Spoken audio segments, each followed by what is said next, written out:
ನಮಸ್ಕಾರ ಸ್ನೇಹಿತರೆ. ಇವತ್ತು ನಾವೆಲ್ಲರೂ ಸಂಭ್ರಮದ ಹೆಸರಲ್ಲಿ ಅಥವಾ ನೋವಿನ ನೆಪದಲ್ಲಿ ಮದ್ಯಪಾನ ಮಾಡುತ್ತೇವೆ. ಸ್ವಲ್ಪ ಕುಡಿದರೆ ಏನೂ ಆಗಲ್ಲ, ಇದು ಕೇವಲ ಎಂಜಾಯ್ಮೆಂಟ್ ಎಂದು ನಮ್ಮನ್ನು ನಾವೇ ಸಮಾಧಾನಪಡಿಸಿಕೊಳ್ಳುತ್ತೇವೆ.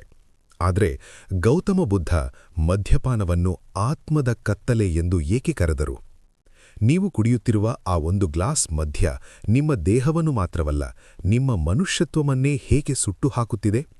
ಈ ಕಟುಸತ್ಯದ ವಿಡಿಯೋ ನಿಮ್ಮ ಅಮಲನ್ನು ಇಳಿಸುವುದು ಖಂಡಿತ. ಒಮ್ಮೆ ಬುದ್ಧನ ಬಳಿ ಒಬ್ಬ ವ್ಯಕ್ತಿ ಬಂದು ಕೇಳಿದ, ಬುದ್ಧನೇ, ನಾನು ಕಳ್ಳತನ ಮಾಡಲ್ಲ, ಸುಳ್ಳು ಹೇಳಲ್ಲ, ಯಾರನ್ನೂ ಕೊಲ್ಲಲ್ಲ, ಆದರೆ ಸ್ವಲ್ಪ ಮದ್ಯಪಾನ ಮಾಡುತ್ತೇನೆ, ಇದರಲ್ಲಿ ಏನು ತಪ್ಪಿದೆ? ಬುದ್ಧ ನಗುತ್ತಾ ಒಂದು ಕಥೆ ಹೇಳಿದರು. ಒಬ್ಬ ವ್ಯಕ್ತಿಯ ಮುಂದೆ 3 ಆಯ್ಕೆಗಳಿದ್ದವು. ಒಂದು ಮೇಕೆಯನ್ನು ಕೊಲ್ಲುವುದು, ಒಬ್ಬ ಹೆಣ್ಣಿನ ಮೇಲೆ ದೌರ್ಜನ್ಯ ಮಾಡುವುದು, ಅಥವಾ ಒಂದು ಬಟ್ಟಲು ಮದ್ಯ ಕುಡಿಯುವುದು. ಆ ವ್ಯಕ್ತಿ ಅಂದುಕೊಂಡ, ಮದ್ಯ ಕುಡಿಯುವುದು ಅತೀ ಸಣ್ಣ ತಪ್ಪು ಎಂದು. ಅವನು ಮದ್ಯ ಕುಡಿದ. ಅಮಲೇರಿದ ತಕ್ಷಣ ಅವನ ವಿವೇಚನೆ ನಾಶವಾಯಿತು. ಅದೇ ಅಮಲಿನಲ್ಲಿ ಅವನು ಆ ಮೇಕೆಯನ್ನು ಕೊಂದ ಮತ್ತು ಆ ಹೆಣ್ಣಿನ ಮೇಲೆ ದೌರ್ಜನ್ಯವನ್ನೂ ಎಸಗಿದ. ಬುದ್ಧ ಹೇಳಿದರು, ಮದ್ಯವು ಎಲ್ಲಾ ಪಾಪಗಳ ತಾಯಿ. ಅದು ನಿಮ್ಮ ಮೆದುಳಿನ ಕಾವಲುಗಾರನನ್ನು ನಿದ್ದೆಗೆ ತಳ್ಳುತ್ತದೆ ಮತ್ತು ನಿಮ್ಮೊಳಗಿನ ಮೃಗವನ್ನು ಹೊರತರುತ್ತದೆ. ಸ್ನೇಹಿತರೆ, ಈ ಮಾತು ಇಂದಿನ ಹೈಫೈ ಪಾರ್ಟಿ ಸಂಸ್ಕೃತಿಗೆ ಎಂಥ ಚಾಟಿಯೇಟು ನೋಡಿ.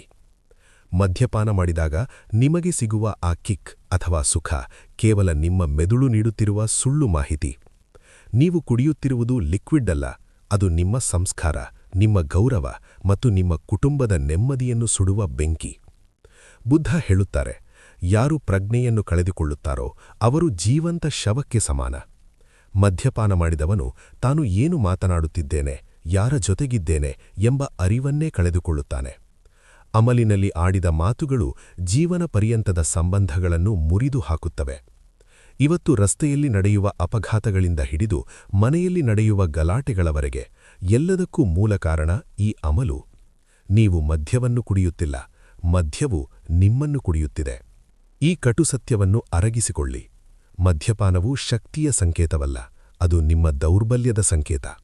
ನಿಮ್ಮ ನೋವನ್ನು ಮರೆಯಲು ಮದ್ಯ ಬೇಕೆಂದರೆ ನೀವು ಮಾನಸಿಕವಾಗಿ ಸೋತಿದ್ದೀರಿ ಎಂದರ್ಥ. ಪ್ರಜ್ಞಾವಂತರಾಗಿ ಬದುಕುವುದು ಅತೀ ದೊಡ್ಡ ಸಾಹಸ. ಈ ವಿಡಿಯೋ ನಿಮ್ಮನ್ನು ಯೋಚಿಸುವಂತೆ ಮಾಡಿದೆಯೇ? ಮದ್ಯಪಾನದ ದಾಸರಾದವರಿಗೆ ನೀವು ಏನು ಹೇಳಲು ಬಯಸುತ್ತೀರಿ? ಕಮೆಂಟ್ ಮಾಡಿ.